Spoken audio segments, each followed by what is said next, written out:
अस्सलाम वालेकुम दोस्तों, सऊदी अरब से बड़ी जबरदस्त खबरें सुनने को मिल रही हैं। सऊदी अरब का जो इन्वेस्टमेंट निजाम है वो बड़ी तेजी के साथ तब्दील हो रहा है गैर मुल्कियों के लिए, और इसके तब्दील होने के साथ साथ कुछ चीजें क्लियर हैं कि गैर मुल्कियों का जो स्टेटस है वो नहीं रहेगा जो इससे पहले हुआ करता था। यानी सऊदी अरब में हमेशा किसी कंपनी या किसी कफील के मातहत काम करना या वहां पे उनके मातहत रहना। हैरान कुन बात यह है कि सऊदी अरब ने उन सेक्टर्स के अंदर भी इन्वेस्टमेंट खोल दी है गैर मुल्कियों के लिए जो आज तक उसकी तारीख में बंद थी।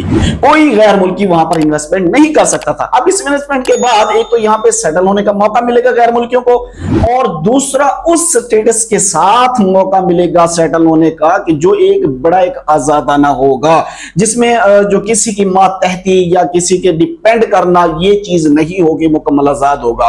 किसी से मुराद यानी कोई कंपनी हो या कफील हो, यानी जरा जरा सी बात के ऊपर आपको कोई तंग करता है, लेकिन उसका जो दायरा कार है वो वक्ती तौर के ऊपर बड़े इन्वेस्टर्स के लिए होगा। लेकिन उसके साथ साथ जो इसमें एक उम्मीद नजर आई है कि छोटे इन्वेस्टर्स भी आ सकेंगे, तो उसमें अभी जो नया ऐलान हुआ है उसके अंदर कुछ खुशखबरियां सामने आई हैं, जिसमें सबसे पहले आपको बताते चलें कि सऊदी अरेबिया ने तकरीबन हर तरह की प्रॉपर्टी में गैर मुल्कियों को इजाजत दे दी है कि आप खरीद सकते हैं। पहले मक्का और मदीना में इजाजत नहीं थी, वहां पर नहीं खरीद सकते थे। अब मक्का और मदीना में भी आप प्रॉपर्टी खरीद सकते हैं, इजाजत दे दी गई है। और रेड सी के वो प्रोजेक्ट जो हॉट टॉपिक्स थे, यानी हॉट प्रोजेक्ट्स थे जैसे न्यूम सिटी और बाकी, वहां पर भी गैर मुल्कियों को प्रॉपर्टी खरीदने की इजाजत मिल चुकी है। ये एक बहुत बड़ी बात है। दूसरा ये कि आपने इससे पहले भी इसके मुतालिक सुन रखा होगा कि सऊदी अरेबिया में महंगी महंगी नंबर प्लेट्स जो है वो जारी की जाती है, और वो नंबर प्लेट्स जो है ना सिर्फ सऊदी अरेबिया के रहने वाले जो सऊदी शहरी हैं वही ले सकते हैं, कि वही ही सिर्फ इनको ले सकते हैं। लेकिन अब इस वक्त गैर मुल्कियों को भी मुकम्मल तौर के ऊपर आजादी है कि वो कोई भी अपनी बोली लगाकर वो नंबर प्लेट्स ले सकता है। ज्यादातर इस बोली का जो पैसा होता है वो उन लोगों के पास जाता है जो चैरिटी के काम करती हैं या फाउंडेशंस होती हैं जिनकी, उनके पास जाता है। तो ये भी एक तरह की गैर मुल्कियों को इसकी भी इजाजत मिली है, अच्छी बात है। इसके बाद जो तीसरी बड़ी चीज है ना छोटे तबके के लिए, छोटे इन्वेस्टर्स के लिए, वो ये है कि सऊदी स्टॉक एक्सचेंज में इन्वेस्टमेंट करना, ट्रेडिंग करना, इसमें अब उन्होंने गैर मुल्की शहरियों को भी इजाजत दे दी है कि वो स्टॉक एक्सचेंज में भी काम कर सकते हैं, इन्वेस्ट कर सकते हैं। अब ये जो है इसमें छोटे सरमाया के ऊपर, छोटे लेवल के ऊपर भी लोग काम कर सकेंगे।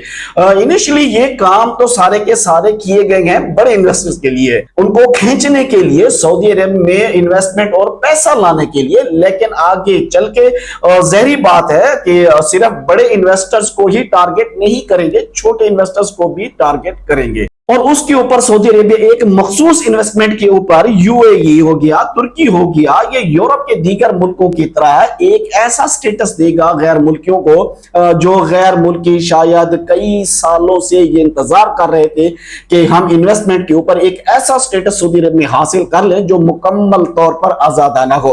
क्योंकि सऊदी अरब जो रह चुके हैं वो जानते हैं, हम भी जानते हैं, वहां पर रह चुके हैं कि वो रहने के लिए एक शानदार मुल्क है। वहां किसी के मातहत ना हो, कोई बुरा कफील ना मिल जाए, वरना वहां पर जो है अमन अमान है, वहां पर जो रिस्क की फरावानी है, वहां पर जो सुकून है वो दुनिया में कहीं और मुयस्सर नहीं है। अब देखते हैं कि अब इसमें किस हद तक एक मुतवस्सत तबके के लिए जो गैर मुल्की को भी फायदा हो सकता है मुस्तकबिल में जाके इंशाअल्लाह। दुआ करते हैं अल्लाह तबारक व तआला तमाम मुसलमानों को अपनी हिफ्ज़ व अमान में रखे। मुझे दीजिए इजाजत, अल्लाह हाफिज।